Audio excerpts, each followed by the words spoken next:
Welcome to the deep dive. Today, we're embarking on a really crucial exploration. We're delving into a document that, well, it presents a truly challenging perspective on the global landscape. And alongside that perspective, a highly detailed counterplan. The source material for our deep dive today is this document titled strategiccounterplan.txt. It's attributed to an author who goes by the name Forgettable Soul. Our task, really, is to meticulously unpack its threat assessment first, and then move into its proposed strategic counterplan. We need to break down its core arguments and, importantly, the very specific actions it suggests. Absolutely. And it's vital, I think, that we approach this material with a, rigorous analytical mindset. The document itself, it lays out a stark vision, a very direct call to action, and it explicitly outlines what it considers to be extreme risks involved. So our purpose here isn't to endorse or refute any of its claims. It's simply to objectively present the information contained within it, so that you, the listener, can fully comprehend its scope, the precision of its arguments, and the detailed nature of its propositions. Okay, so let's start right at the beginning of the document then. It lays out this foundational premise: the existence of what it calls a centralized global control system. When we look at this system, who does the author pinpoint as the key actors within it? Who's involved? Right. The document identifies two primary categories of actors. It's quite specific. The first category is corporations, and it zeroes in particularly on those in tech and finance. Tech and finance, okay. Yeah. From the author's perspective, their motivations are presented as pretty straightforward. Profit maximization, achieving market dominance, that sort of thing. But the text makes a compelling argument, or rather, presents the argument that these corporations are the ones actively constructing the infrastructure of control. Infrastructure of control, what does that actually mean in this context? Well, the document details it. It includes vast data collection networks. Think social media, the Internet of Things, every digital transaction you make. It's all part of it. Yeah. They are also, and this is crucial according to the text, developing proprietary software ecosystems, the walled gardens. And of course, the advanced AI algorithms used for analysis and prediction. Okay, so they're building the tools, the networks. Exactly. And the explicit goal attributed to these corporations by the author is total data monetization and creating inescapable user dependency. Yeah. It's presented as this foundational driver, weaving individual lives, your life, ever more tightly into their systems for profit. Okay, so if I understand correctly, these corporations are essentially building the digital and financial scaffolding, creating the framework for this perceived control. Who then is the second category of actors the document described? That brings us to the second category, states. Specifically, it points to intelligence agencies and governments. Right, the state actor. Yes. Their motivations, as outlined in the document, center on, information dominance and maintaining social control. That's the argument. And the author argues that these state actors don't necessarily build their own parallel infrastructure from scratch. Instead, they leverage, that's the word used, they leverage the corporate infrastructure we just talked about. They'll leverage it how? What for? According to the document, they utilize it for purposes like mass surveillance, developing predictive policing mechanisms, implementing social credit systems, and conducting various psychological operations, or PSYOPs. Their explicit objective, according to Forgettable Soul, is the preemption of dissent and the consolidation of power. So you have this picture painted. Corporations creating the tools, driven by profit, and states then employing those tools for very specific control objectives. It's presented as a highly interdependent, almost symbiotic relationship. That certainly paints a picture of two distinct yet deeply interconnected forces at play. A sort of public-private partnership, but viewed through a very specific critical lens. Given this setup, how does the document explain the fundamental mechanism? What truly connects these actors? What makes them function as what the author sees as a single cohesive system? The document asserts that artificial intelligence, AI, serves as the singular catalyst within this dynamic. That's the key connector. It's described as the technology that takes the raw data amassed by corporations and transforms it into actionable intelligence for the state. Actionable intelligence. Oh. Right. And this creates what the author vividly describes as a feedback loop. It's a critical concept in the text. On one side of this loop, state power is presented as granting corporations things like protected markets and legal shields. So reducing oversight, maybe? Helping them avoid challenges? That's the implication, yes. Allowing them to operate with significantly reduced friction. And on the other side of the loop, the advanced corporate technology provides the state with unprecedented tools of control. This greatly enhances their capabilities for, comprehensive surveillance and sophisticated social management. So it's depicted as this mutually reinforcing relationship. Each entity continuously benefits from and actively enables the other, leading, in the author's view, to an ever-tightening grip. Okay, AI as the catalyst, driving this feedback loop between corporate infrastructure and state control objectives. This is where the document takes a particularly stark turn in its predictions, isn't it? Once this system, this loop, is fully established and running, where does the author claim this trajectory is ultimately heading? What's the predicted future if this system continues to expand without any challenge? Yes, the document outlines several very specific and frankly quite concerning future developments it anticipates. Firstly, it predicts the widespread implementation of central bank digital currencies, or CBDCs. And it explicitly frames these as leading to total financial surveillance and control. The idea being every single transaction could be monitored, potentially even restricted. Total financial surveillance. That's a strong claim. It is. Secondly, the document foresees the ubiquitous adoption of facial recognition and advanced biometric tracking, making anonymity in public spaces or even online in some contexts nearly impossible according to this view. Thirdly, the document predicts the expansion of AI-driven social scoring systems. Like the systems we sometimes hear about elsewhere. Potentially, yes, but described as becoming universal. These systems, as described, would determine an individual's access to basically everything. Essential services, employment opportunities, even your ability to travel freely. Access determined by an AI score based on your monitored behavior.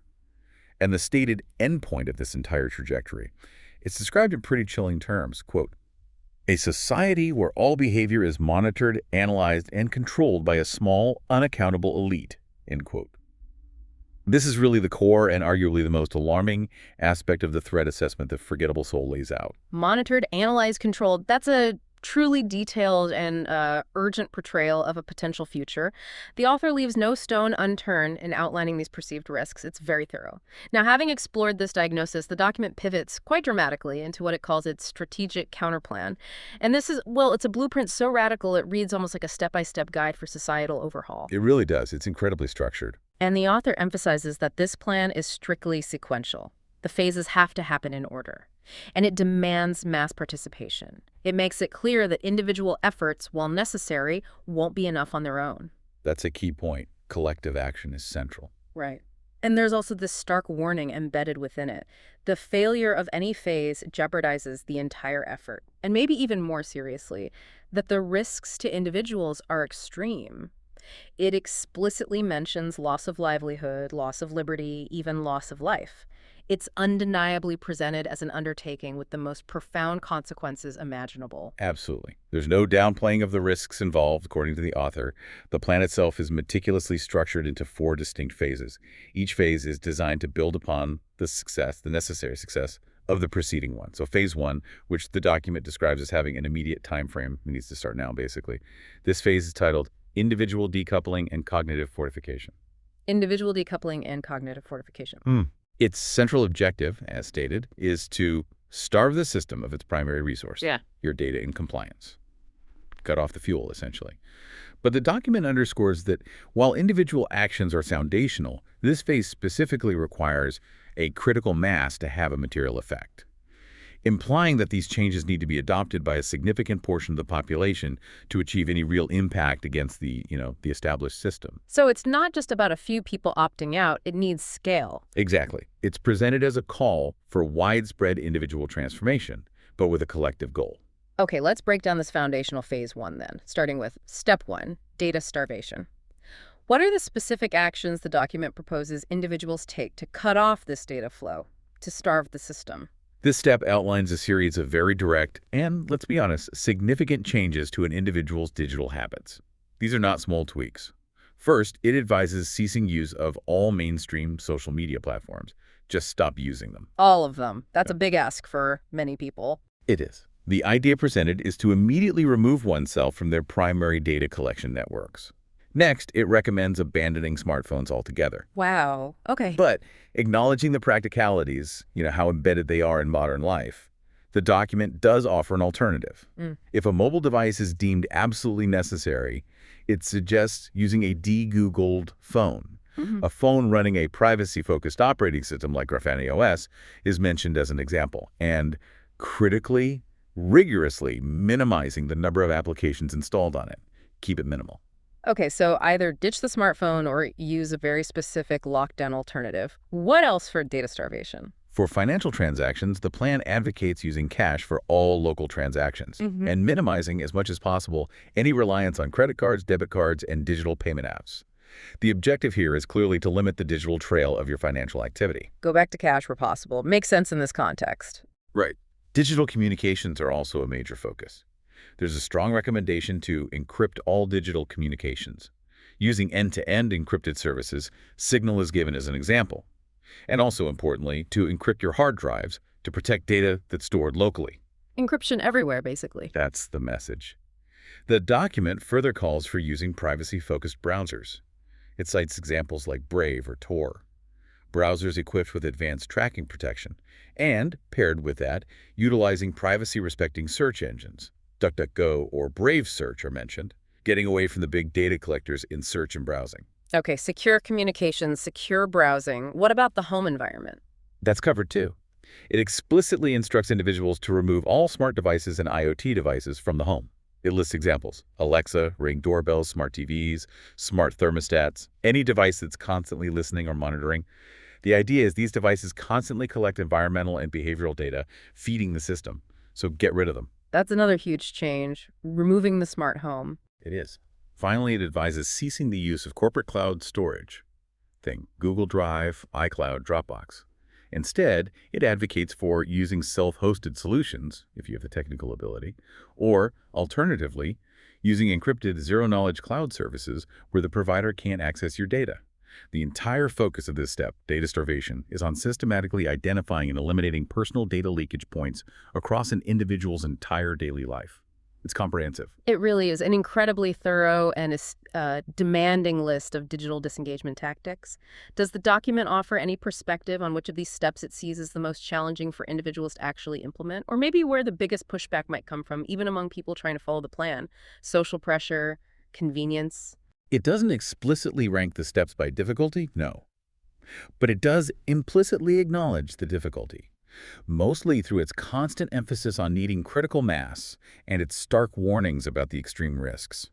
The sheer breadth of data starvation alone suggests that for most people, the digital disengagement aspects, things like abandoning smartphones or mainstream social media, those would likely present significant lifestyle hurdles. Convenience, social connection, work requirements. Right. The friction would be immense. Exactly. The plan implicitly suggests that the success of this phase relies on a profound shift in mindset, a shift where the perceived threat, as outlined in the first part, genuinely outweighs convenience and powerful social norms.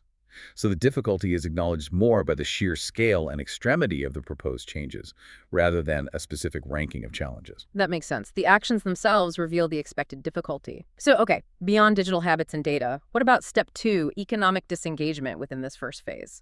How does the author suggest individuals alter their financial interactions to, again, starve the system? Economic disengagement focuses on profoundly altering an individual's relationship with the established financial systems.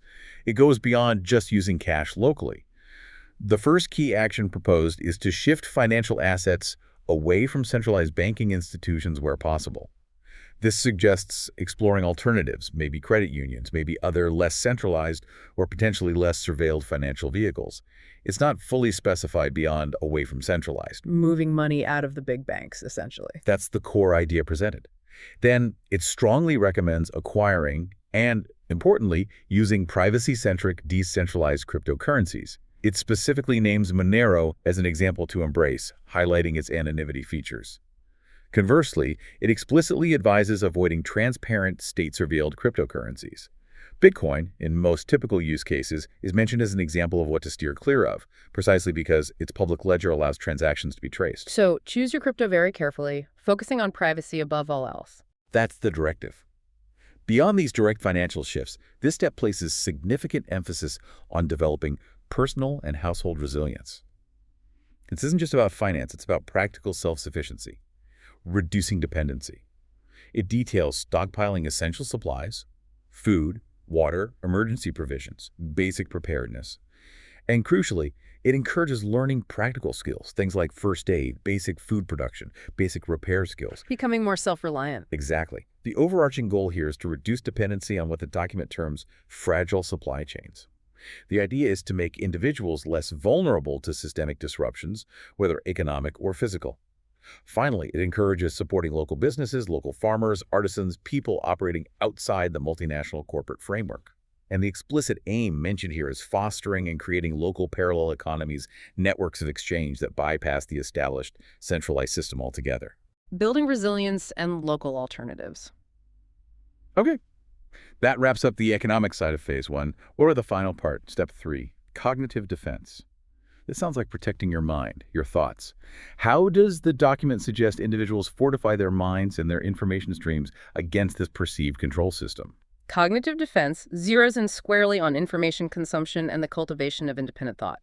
It's about how you process the world.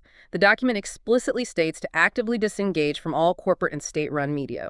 And it specifies legacy and new, so newspapers, TV news, but also mainstream online news sites and social media news feeds. A complete media blackout from established forces. That's what's proposed. It's presented as a blanket recommendation to completely avoid these channels, as they are seen by the author as part of the control mechanism itself, shaping perception. Instead, the document places immense stress on the development of rigorous critical thinking. This isn't just passive skepticism. It involves a commitment to verifying all information from primary sources whenever possible, and gaining a deep practical understanding of logical fallacies and common propaganda techniques so you can recognize them. So learn to think for yourself, basically, and check everything. In essence, yes. And the final and arguably most crucial action in this step, according to the text, is to form small, trusted affinity groups, close-knit circles. These groups are intended as secure spaces for sharing verified information and analysis, with the critical stipulation that they must be insulated from digital surveillance, meaning using the secure communication methods from step 1. The underlying idea is to create a secure, independent information ecosystem and a mutual support network for participants, free from perceived external manipulation or monitoring.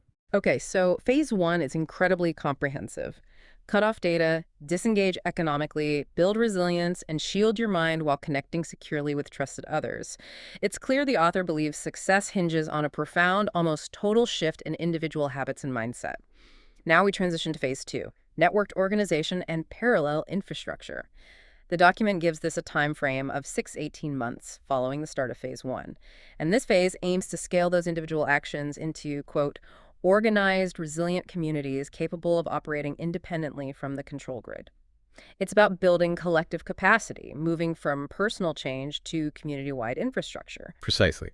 The goal here is absolutely to transcend individual changes and establish robust, collective frameworks. It's the scaling up phase. And step 1 of phase 2 is logically build secure communication networks. Building on the individual encryption practices from phase 1, the document stresses the urgent need for establishing decentralized encrypted communication networks. It provides examples like mesh networks, where devices connect directly to each other, or even amateur radio, old tech, new purpose. Things that don't rely on the existing internet infrastructure. That's the absolutely critical element highlighted. These networks must not be reliant on corporate internet service providers. And this is presented as critical for coordination when an internet shutdown or censorship is enacted. It implies an expectation of future scenarios where traditional centralized communication channels could be deliberately disabled or compromised by the control system. So, the ability to communicate independently off the main grid is seen as foundational for any coordinated resistance or community building in this phase. Makes sense. If you can't talk, you can't organize. And once those secure communication lines are in place, fostering internal communication within these developing communities. What about step 2, create parallel economic and social structures? This sounds like actually building the nuts and bolts of an entire alternative society. Indeed, this step outlines the formalization of alternative societal frameworks. It's moving beyond just individual economic disengagement or resilience. It explicitly calls for formalizing local barter networks and mutual aid groups, taking those informal connections from phase 1 and making them more structured, more reliable. Beyond pure economics, it proposes the creation of community-managed food banks, educational collectives, and security arrangements. So communities providing their own essential services. Exactly, aiming for genuine independence from established state or corporate systems for these core needs: education, food security, even local safety. And a particularly significant aspect mentioned here is the establishment of legal defense funds. These funds would specifically support members who might be targeted by the state, which indicates a clear expectation, built into the plan, of legal challenges and repercussions for participation in this counterplan. It suggests a proactive and organized approach to protecting those involved from predicted state pushback. That's a very pragmatic inclusion, acknowledging the likely risks. A comprehensive set of community-level structures aimed at building this parallel society. But then step 3 of phase 2, organized technical and legal counteroffensives, seems to shift gears again. This sounds more proactive, almost like a strategic offensive posture, rather than just building defensive alternative infrastructure. What does that entail? You're right. This step definitely marks a pivot from purely defensive building to active challenge against the system itself. It calls for forming cells of technologists, small dedicated groups, their mission, developing and disseminating open source, privacy-preserving tools. So this is about actively creating and distributing the technical alternatives needed for this truly decentralized ecosystem, ensuring the technical infrastructure for the counterplan is robust, secure, and widely available to participants. Building the tech for their side, essentially. Yes. And simultaneously, it advocates for forming cells of lawyers, again, dedicated groups, their purpose, to launch coordinated legal challenges against surveillance laws, corporate data abuse, and government overreach. This indicates a crucial legal battlefront, using the existing legal frameworks where possible to push back against the perceived control system, fighting it in the courts. Furthermore, a really crucial element mentioned here is to support and protect whistleblowers. Whistleblowers from within the key corporations and government agencies identified back in the threat assessment. Why the focus on whistleblowers? The document explicitly states the goal of this support: to exfiltrate and publicize documentation of the control agenda, basically to get internal proofed documents, evidence out into the open, aiming to expose the inner workings and alleged abuses of the system they're countering to the wider public, presumably to garner more support or legitimacy. Okay, phase 2 is about scaling up, building networks, parallel structures, and starting to push back technically and legally. That brings us to phase 3, mass noncompliance and systemic disruption. The document describes this phase as having a time frame of 1836 months after phase 1 starts, so maybe a year or two into the overall effort. And this is where the plan dramatically shifts into what it calls direct confrontation with the control system. The document explicitly states it requires millions of coordinated participants and is the point of highest risk. This phase clearly escalates the stakes significantly. It absolutely does. This is presented as the core confrontation. And step 1 of phase 3 is mass economic noncompliance. This builds directly on the earlier economic disengagement, but scales it massively. The document identifies the organization of a total and complete mass refusal to adopt or use any central bank digital currency, CBDC, as the single most critical battleground. The single most critical. Why such emphasis on CBDCs? Based on the threat assessment, the author sees CBDCs as the ultimate tool for financial surveillance and control. So, preventing their adoption is framed as absolutely paramount, a line in the sand. The plan also proposes organizing mass tax resistance. Refusing to pay taxes. Yes, stating unequivocally that this would cripple the state's financial ability to enforce its agenda by denying it funding, a direct attack on the state's resources. Additionally, it calls for organizing targeted boycotts and general strikes. These would be aimed specifically against the key technology and financial corporations enabling the control system, as identified earlier. The aim here is clearly to directly disrupt the economic backbone and the operational capabilities of the perceived control system through collective refusal of custom, refusal of labor. So, hitting them where it hurts, their finances and operations. What about step 2, political disruption? How does the document envision engaging with or perhaps disengaging from the traditional political system, given its stated aim of systemic disruption? It's definitely more about disengagement and targeted disruption than traditional engagement. This step makes it quite clear that it involves ceasing participation in what the document dismissively refers to as the theatrical aspects of the established political system. Meaning, elections, voting. It implies a withdrawal from supporting the mainstream political process as it currently exists. Instead of traditional electoral engagement, the plan directs all political energy towards backing single-issue candidates. These candidates would have one sole non-negotiable pledge: the complete dismantlement of the domestic surveillance apparatus, the repeal of enabling legislation, like laws allowing mass surveillance, and the prosecution of officials who violated civil liberties. A very narrow, very focused political goal. Extremely focused. The stated goal here is explicitly not to reform the system, but to paralyze and dismantle its coercive functions. So it indicates a radical and highly targeted approach to political action, aiming to effectively neutralize the specific parts of the state apparatus identified as central to the control system, rather than trying to take over or reform the whole thing. Paralyze and dismantle. Okay. This sounds like a direct assault on the foundations of the existing system. Finally, for Phase 3, there's Step 3, physical infrastructure disruption. The document explicitly identifies this step as the final recourse. This suggests a very high-stakes, maybe desperate, last resort set of actions. That's precisely how it's framed. The final recourse if other methods in Phase 3 haven't achieved the desired disruption. The document describes this as coordinated, nonviolent disabling of key surveillance infrastructure. The nonviolent aspect is stressed. Nonviolent disabling. What kind of actions does it actually suggest? It provides some specific examples of what this might entail. Things like mass obstruction of surveillance camera fields of view. Finding ways to physically block cameras on a large scale. It also mentions coordinated disruption of data center operations, implying actions that would hinder the processing and storage of data, perhaps through blockade or similar nonviolent means, and peaceful obstruction of corporate and government headquarters involved in the control grid, like peaceful blockades or occupations. The overarching objective stated for all these actions is to make the cost of maintaining the system untenable. The idea seems to be that by physically hindering its operation, increasing its operational burden through constant disruption, the system would become too expensive or too logistically difficult for the controllers to sustain, forcing its collapse or retreat. That's an intense and highly strategic escalation of the plan, moving into direct physical, albeit non-violent disruption of infrastructure. This brings us to the final stage outlined in the document, Phase 4, systemic replacement and constitutional reset.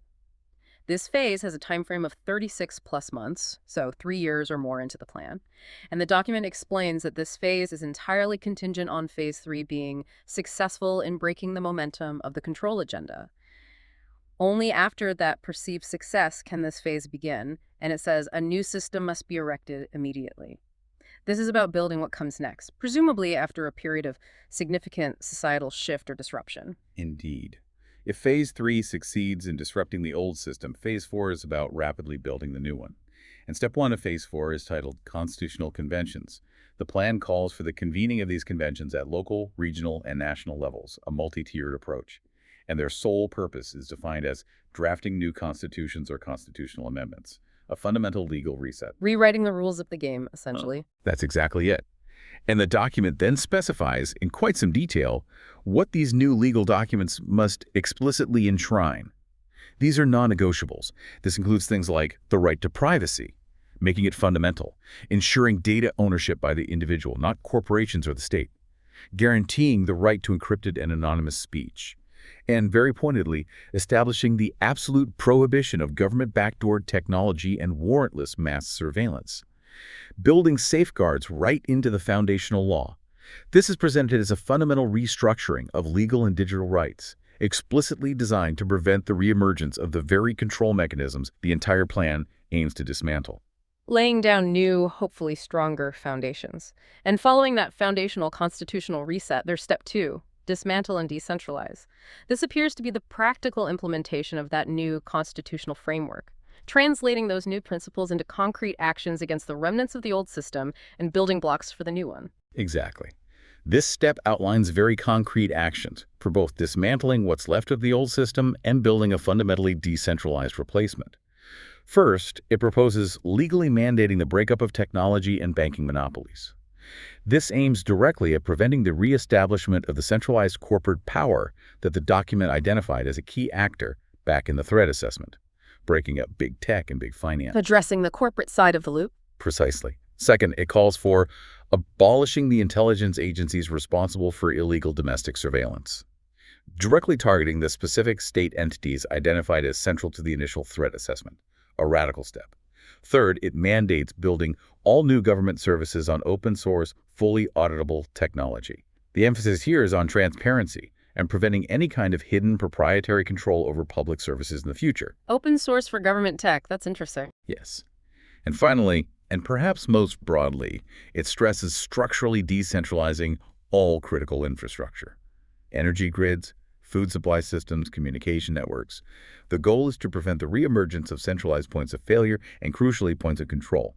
This aims to create a highly resilient, distributed system that is inherently resistant to future attempts at centralized command and control, fulfilling the ultimate vision of the counterplan, a decentralized, resilient, privacy-respecting society. We've now thoroughly navigated the dense and intricate landscape presented in this strategic counterplan.txt document. It's quite something. From its highly detailed threat assessment of what the author describes as a centralized global control system driven by tech finance and states. Through its incredibly ambitious, multi-phase counterplan, we've meticulously untacked every proposed action and strategic move as presented by Forgettable Soul. It's a lot to take in. And the author concludes the document with a potent, very direct statement. It really encapsulates the urgency and the gravity of their entire perspective. The quote is, "This plan is the only logical path. Its probability of success is incalculable and depends entirely on the speed and scale of public awakening and action. The window to begin is now. It is closing." The window is closing. A stark final thought from the author. So, considering the meticulous detail of this entire plan we've just walked through, from individual digital decoupling and financial disengagement, all the way through community organization, mass noncompliance, and ultimately a systemic and constitutional reset, what does examining this document make you consider about the nature of information control today, the true meaning of societal resilience, and, maybe most importantly, the evolving relationship between technology, these vast corporations, individual autonomy, and the role and